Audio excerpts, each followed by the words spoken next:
When Stanley came to a set of 2 open doors, this was not the correct way to the meeting room, and Stanley knew it perfectly well. Perhaps he wanted to stop by the employee lounge first, just to admire it. The lounge was sublime, a work of art. But eager to get back to business, Stanley took the first open door on his left. Stanley was so bad at following directions, it's incredible he wasn't fired years ago. Look, Stanley, I think perhaps we've gotten off on the wrong foot here. I'm not your enemy, really, I'm not. I realize that investing your trust in someone else can be difficult, but the fact is that the story has been about nothing but you all this time. There's someone you've been neglecting, Stanley. Someone you've forgotten about. Please, stop trying to make every decision by yourself. Now, I'm not asking for me. This is it, Stanley. Your chance to redeem yourself, to put your work aside, to let her back into your life. She's been waiting. That's her, Stanley. Oh, no, you can't. Did you just unplug the phone? No, that wasn't supposed to be a choice. How did you do that? You actually chose incorrectly? I didn't even know that was possible. Let me double check. No, it's definitely here, clear as day. Stanley picks up the phone. He's taken to his apartment where he finds his wife, and the two pledge themselves to one another. Music comes in, fade to white, roll credits. Not picking up the phone is actually somehow an incorrect course of action. How is that even possible? None of these decisions were supposed to mean anything. I don't understand. How on earth are you making meaningful choices? What did you... Wait a second. Did I just see... No, that's not possible. I can't believe it. How had I not noticed it sooner? You're not Stanley. You're a real person. I can't believe I was so mistaken. This is why you've been able to make correct and incorrect choices. And to think I've been letting you run around in this game for so long. If you'd made any more wrong choices, you might have negated it entirely. It's as though you completely ignored even the most basic safety protocol for real-world decision-making. Or did you not grasp the severity of the situation? Well, I won't have that kind of risk on my watch. I'm going to stop the game for a moment so we can educate you properly on safe decision-making in the real world. Please observe this helpful instructional video. Choice. It's the best part of being a real person, but if used incorrectly can also be the most dangerous. For example, in this scenario, a hypothetical real person named Rupert has a choice.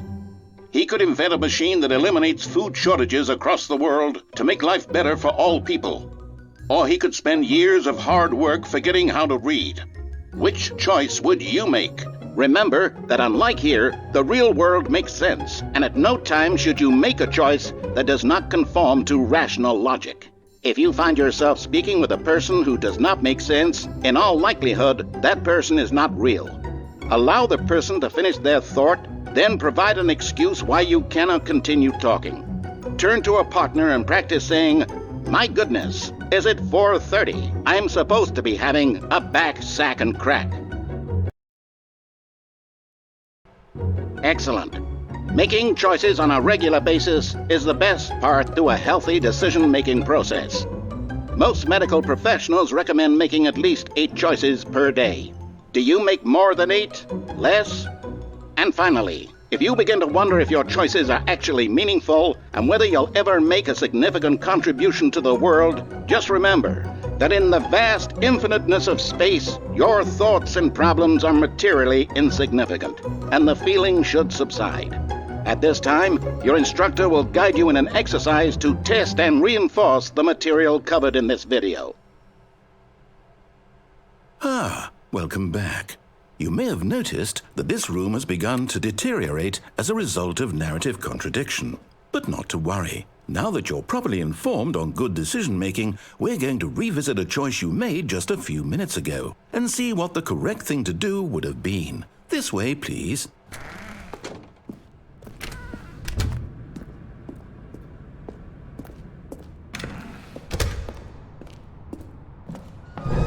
Now that we know your choices are meaningful, we can't have you jumping off the platform and dying.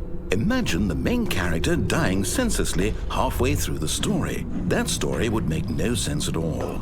We just need to get you home as soon as possible before the narrative contradiction gets any worse.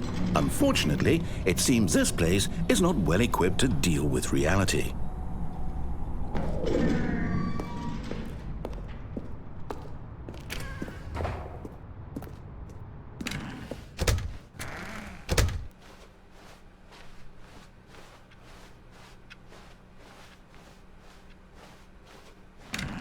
Almost there. You'll take the door on the left, back to the correct ending, the story will have resolution once again, and you'll be home free in the real world.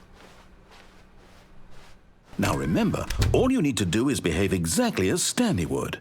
That means choosing responsibly and always putting the story first. I'm quite sure you'll be up to the task. Just follow my lead and you'll be fine. All right. When Stanley came to a set of 2 open doors, he entered the door on his left.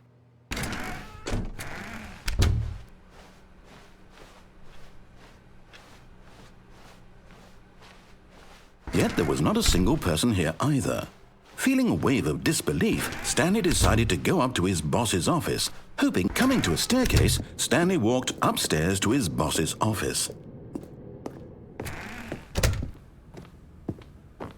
Stepping inside his manager's office, Stanley was once again stunned to discover not an indication of any human life. Shocked, unraveled, Stanley wondered in disbelief who orchestrated this, until he saw the door with a voice receiver next to it. Surely behind this door lay all the answers to his questions. And beyond all probability, he knew the passcode. He had seen it on his boss's computer just last week. Night Shark 115. Was this the code to open the door? Would it still work? There was only one way to find out. Stanley had been trained never to speak up, but now he would draw from within himself the courage to face the unknown. He drew a sharp breath and then spoke the code.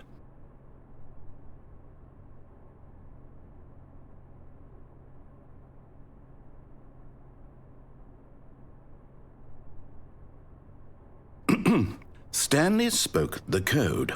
Night Shark 115. He spoke it into the receiver, right there on the wall.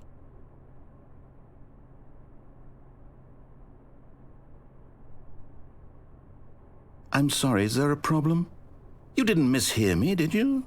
Please speak the code into the receiver. Otherwise we can't get on with the story. This is a crucial step.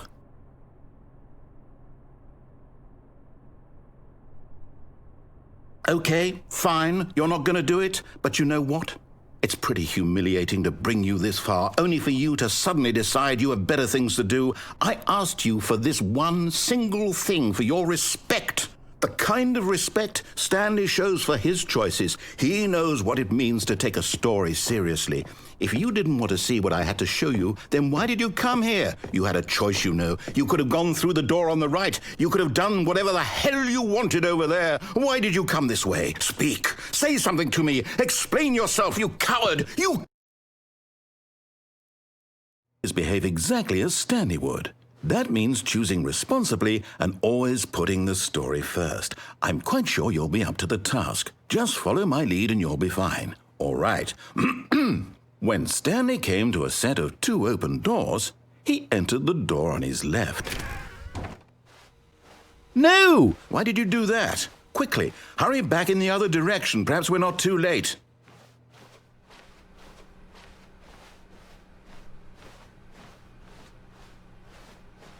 Oh, it's ruined.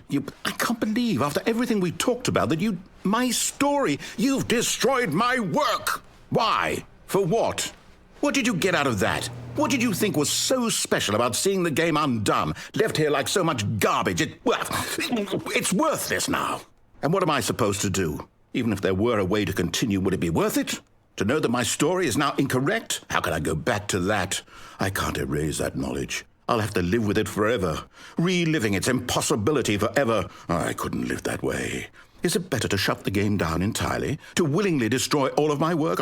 I don't know. What's the answer? What do I do? What do I do? What do I... No, I have to. I have to shut the game down. I have to. I have to.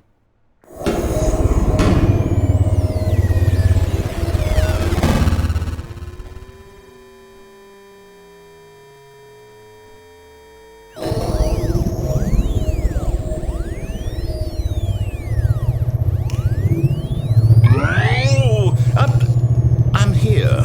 I'm still here. Here in this pile of rubbish. With you. You, who thought you were so clever. Now look where we are. My entire game is destroyed.